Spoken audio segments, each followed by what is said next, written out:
What's up, everybody? So here we have the Phantom by Miles Board, and we have the G3 Plus here from Backfire. And what I'd like to do is just kind of talk about my experience with each board, kind of compare my experiences with each board so far. I think that both of them have their own strengths, and both of them have their own weaknesses. But from a price point, they're pretty much the same. I mean, they're both going to end up costing you about $1,000. They're both carbon fiber. They both boast similar mileage, miles per hour, similar range. So yeah, a little bit about myself. I've been skating for a very long time, skateboarding, longboarding. I just got into e-skating here within the last 5 months, I want to say, and I don't even own a car, so I literally never go outside without a board. That's just how I prefer to commute. Up until I bought my e-skates here, I was longboarding 10 miles a day to work and back. This is my longboard here. You can see it's super worn in because for a year I've been commuting with this thing. I skate freestyle, downhill. I just love being on a board. I'm not going to be one of those ones to really make the switch into one wheels or the unicycles. So just kind of belong on a board. I just moved to Washington State, but before that I was living on the Pacific coast of Costa Rica. I spent a lot of my time surfing. I spent time in Florida. I spent a lot of time wakeboarding and wake skating. So again, I'm not a videographer, I'm not a reviewer, but I am a boarder for sure. So, my experiences so far with the Phantom,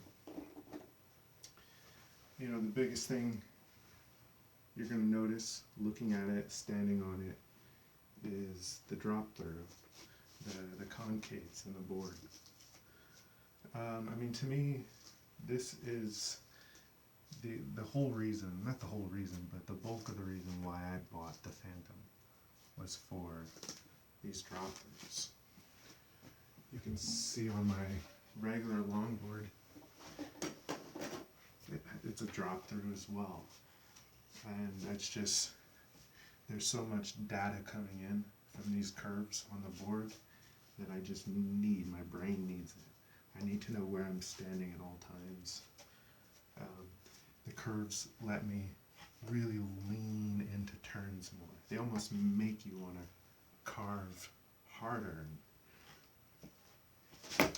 And that's kind of my experience with the Phantom, especially in comparison to my G3 Plus here.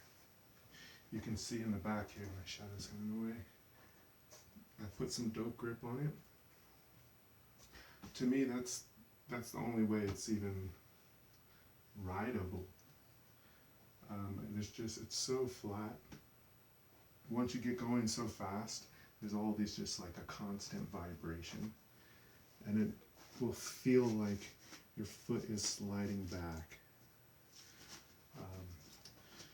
So with the Phantom, you don't really have that issue. Your feet are really secured.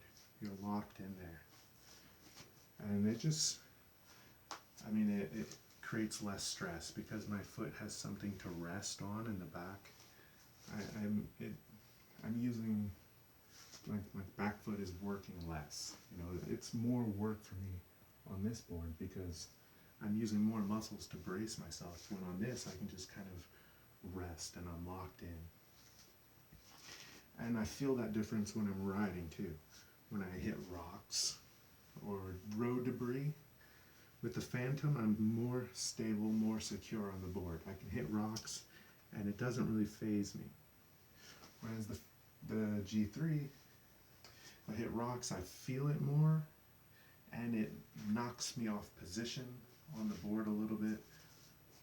So then I have to like look down at the board, which takes my attention away from the road. And I have to check to see where I'm standing and find the right position. The Phantom, I don't have to do that. Because I don't, it makes me safer on the streets. I know exactly where I'm standing at all times. I'm locked in. The concaves also, because they're there and I know where my positioning is, it lets me switch my stance much better. I have the information, I know where I'm standing, so I just have that, just more confidence. So I'm able to carve more, left, right, and I am able to switch and tuck. So that really changes how I ride between the two boards. On the G3 Plus, I get on the board and I kind of get my positioning and I try to just stay in that positioning. And it's just more like a transport vehicle. It's like a Toyota Camry versus the Phantom is more like a Porsche or something. It's something you have more fun riding. On the Phantom, I spend a lot more time switching stance. I do a lot of tuck for speed, get real low, and with these stock wheels, I mean, I have no problem cruising 27 miles per hour, no problem. And I can come up real quickly and switch, and I'm secure in my feet, I know where I'm standing, and I can get those carves, like I'm back on the water, surfing. I think when I first got the Phantom, I tightened the trucks a little bit. I think after like literally the first ride, I came back in, I tightened the trucks, and now I have like 970 miles. I haven't touched the trucks ever since. I imagine that they have loosened up a little bit, but to me now, it's perfect. To me, it's the perfect amount of stability when I want speed and stability, and it's the perfect amount of carve. I mean, it really, I can get some good carving in it. And the concaves, when you want to carve, I'm telling you, because you have that data with your feet and the brain, and you're locked in there, you carve more. I feel comfortable turning harder, leaning harder into my turns than I do on the Phantom, because one, I don't know, I can't feel the curve so much. I don't have that locked in feeling. And also it's probably to do with the wheels, the wheel differences. The direct rides on the Phantom let you have normal wheels, which really, I mean, I don't want to say it's really important, at least for me. But so was having a motor that was not loud, because I do like to ride really late in the neighborhoods, and I just don't want to disturb people. Or when I go to the park and I'm riding close quarters with pedestrians that are walking, it just feels more comfortable if I'm not like super loud and intimidating. I can just slow crawl through gravel or rock or pathways with pedestrians, and I'm not startling anyone. So really having a quiet engine was very important. But being able to use normal wheels, there's no substitution for it. I mean, the wheels on the G3 Plus, the hub drives, there's nothing else really as far as board sports that have this kind of wheels. So it really is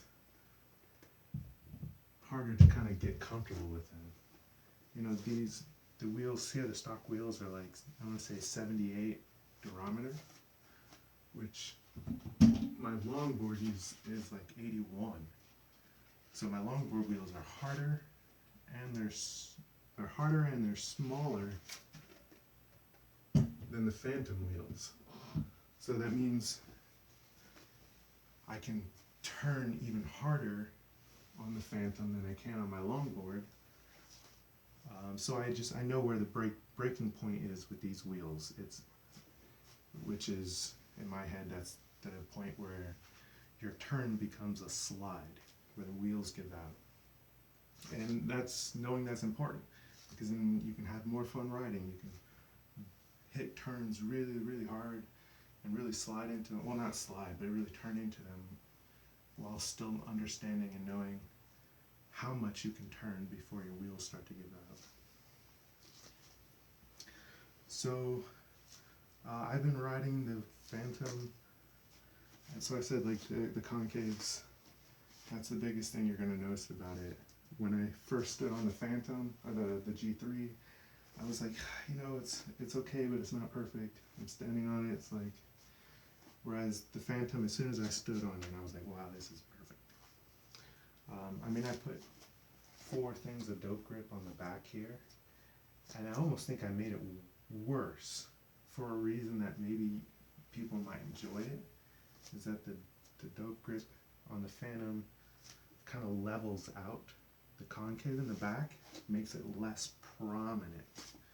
So I was kind of iffy about it, but in the end I can still feel the concaves, and the dope gives me a little bit of a cushion thing to lean in, almost like the grip on a surfboard. So I left it. But the G3 wasn't ready out of the box for me. Like I can't ride it without the dope grip. My feet slide all over the place. I don't feel safe. It's more work for me to keep myself secure, and I don't have as much fun doing stuff like turning and stuff, carving really hard. As a Phantom, these concaves make you want to carve. They make you want to turn. It's a board to go out and have a lot of fun. But it's also a great commute board. The unibody makes it easy to pick up, take where you need to, but it has mileage enough that you won't really have to do that. My commute is pretty crazy. I have to go up and down some really crazy hills. I've been taking a long way to work, which ends up being 9 miles each way, up and down some crazy steep hills. One is like full throttle on speed mode 3, and I max out at 8 miles per hour, so it's steep. But with the Phantom, I can hit those 9 miles, and even coming into the last quarter mile where I'm pulling into work, I can tuck in full throttle, and I'm still hitting that 27 miles per hour. I really appreciate that. At 9 miles to work, I live on speed mode 3, full throttle. That's just how I ride. I one time slipped into speed mode 1, and I thought my board was broken because I just forgot there was other speed modes. So I'm trying to really like to ride hard, but not like crazy jumping off stuff. I'm not trying to break it, but and it's getting me where I need to go. And in Washington State, they're very street legal. So something like the shred lights that came with it, the red and the white up front, makes me more like a car. So I ride in the street. Technically, the rule here is that you can pretty much ride anywhere except bike lanes. Not that I don't think they're going to pull you over if you're in the bike lane, but that's just the technicality of the law regarding electric mobility devices. So I like to have the lights. I like to feel like a car, the helmet and everything. The other day, the remote warned me twice that the battery was going to die. So I had a second notification the battery was going to die, and I still hit that throttle, and I was able to push over a little over 20 miles per hour. So even at the end of the life, I thought that was amazing. I feel like I'll get 20 miles per hour no matter how much battery I have. Like, it'll go 20 miles per hour up until the point that it dies. Almost. It's enough. So yeah, it's a great board for commuting. So maybe talk about some of the things that honestly, there's not a lot of things that are really bad about the board. Anything that's like a weakness is also like an area where the G3 kind of is prominent. First and foremost is somewhere around here. I can't find it. Well, this is unorganized, but it's the remote. The G3 remote. I just had it today. I can't find it.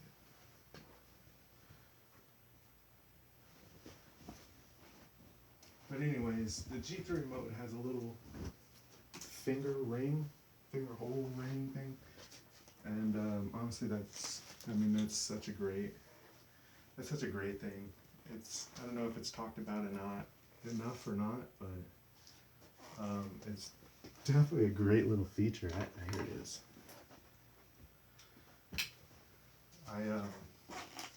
I use a little electronics retractable lanyard thing. All my remotes have them. So they,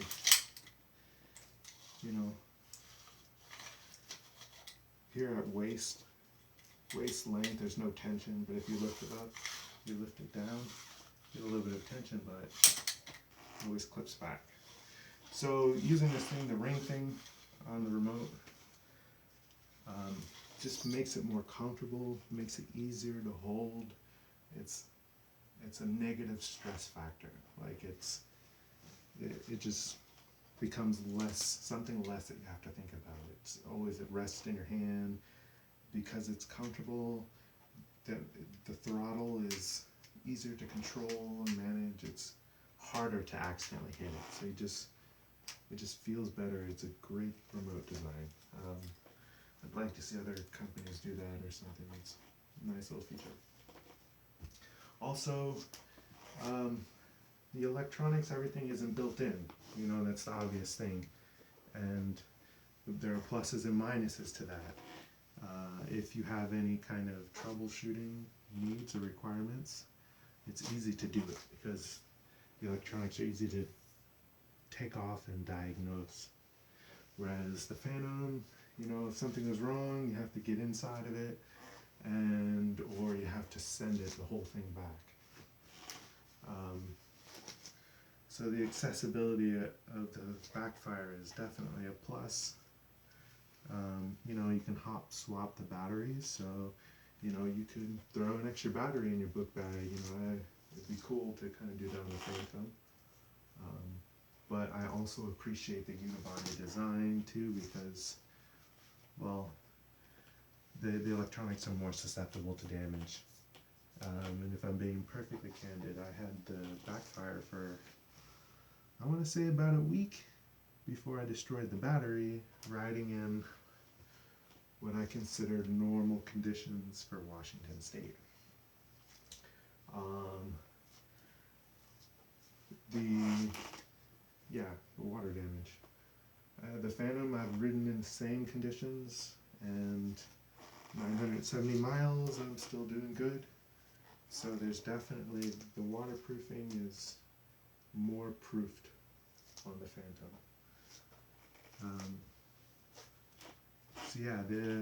Other than that,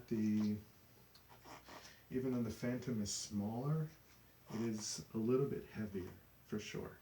I'd say feels like 2 pounds heavier, but I guess the unibody makes it easier to hold, quicker, easier to pick up, more natural, less cumbersome. Whereas this, you got this in the way, but it is really well balanced, so you can pick it up like right in the middle, and the board it's really balanced right where the gap is between the computer and the battery. So I think that's about it. I know a lot of people are anxious to get their Phantoms. Like I said, I've about almost 1,000 miles now.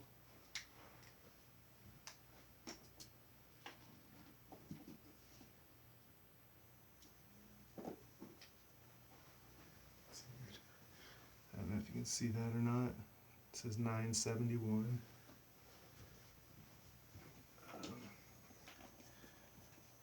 Looks clean. You know, for almost 1,000 miles, riding real hard, commuting every single day. If it's sun shining, I'm riding the Phantom. Looks real good.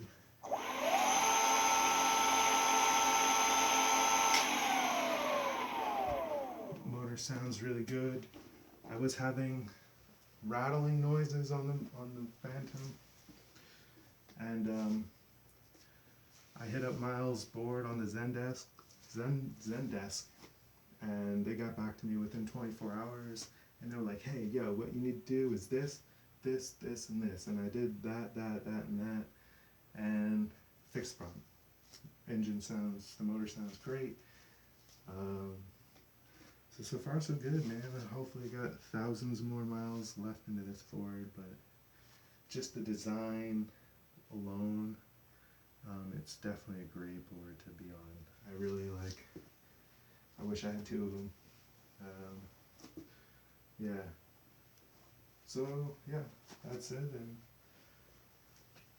thank you for watching.